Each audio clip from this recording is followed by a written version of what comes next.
Hello guys, હું મારા નવા બ્લોગમાં તમારું સ્વાગત કરું છું. અને આ મારો પહેલો બ્લોગ છે. અને આ બ્લોગ રામાધની ઓફિશિયલ ચેનલ જેતપુરમાં આવશે. અને મારી બીજી channel Mahakali official channel Jetpur.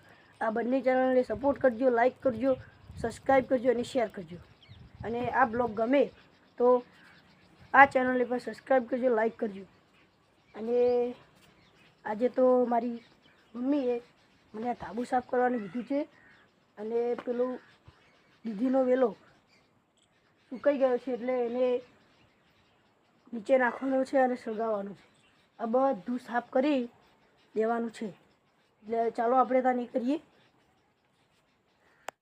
ચાલો ગાઈઝ, તો આપણે દૂધીનો વેલો નીચે નાખી દીધો છે, આ તમે જોઈ શકો છો.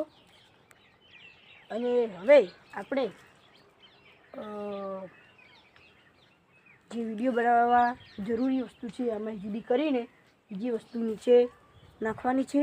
અને ધાબુ સાફ કરવાનું છે, કેમ કે કાલે સાંજે ભેંસોના પૂળા, સૂકો ઘાસચારો એ એટલે ધાબા ઉપર નાખવાનો છે. પછી મારી દાદી આ ચા લીધી છે, તે ચા મારી દાદીને ઉપડાવવા જવાનું છે. પછી સાંજે બીજું તો કાંઈ કામ નથી, પરંતુ સાંજે આપણી જોગણી સિકોતરમાની આરતી કરવાની છે. એ આરતી કરીને કાલે રવિવારના દિવસે એમને એક હાર ચડાવીને ફૂલોનો અને આરતી કરવાની છે એમની. તો ચાલો કરીએ, મારી સાથે જોડાયેલા રહેજો બ્લોકમાં.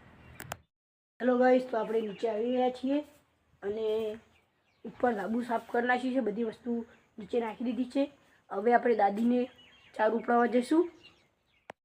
તો મેં અમારી બાને ચાર ઉપાડી દીધી છે, પરંતુ બાએ એમ કહ્યું કે સાંજે કરેલાનું શાક બનાવવાનું છે. તે મેં મારા કાકા એમને કારેલા વાવે છે, તો આપણે કરેલા તોડીને ઘેર લઈ જવાનું છે.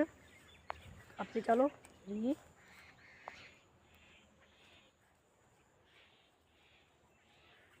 આ તમે જોઈ શકો છો કરેલાની, પણ આ નાનું છે, આપણે મોટું જોઈએ છે.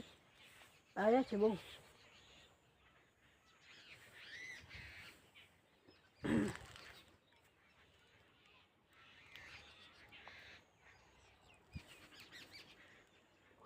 આના નેચર જોવું પડે, નીચે જવું પડશે.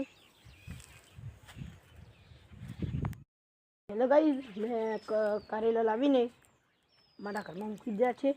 અને હવે આપણે અમારા ઘરની આગળ એક કૂતરી વિવારી છે. એના 5 નાના ગરગુલિયા છે. એક કાર્યું, એક આ બીજું, આ ત્રીજું, અને બીજા 2 ઓમ રમવા ગયા છે. અને હું એ કૂતરીની એટલે બખોલ એટલે એનું ઘર બતાવું. તમે જોઈ શકો છો. તો મિત્રો, મારો બ્લોગ ગમ્યો હોય તો લાઈક કરજો, શેર કરજો, સબસ્ક્રાઈબ કરજો. અને હું મારા બ્લોગને અહીં પૂર્ણ વિરામ આપું છું.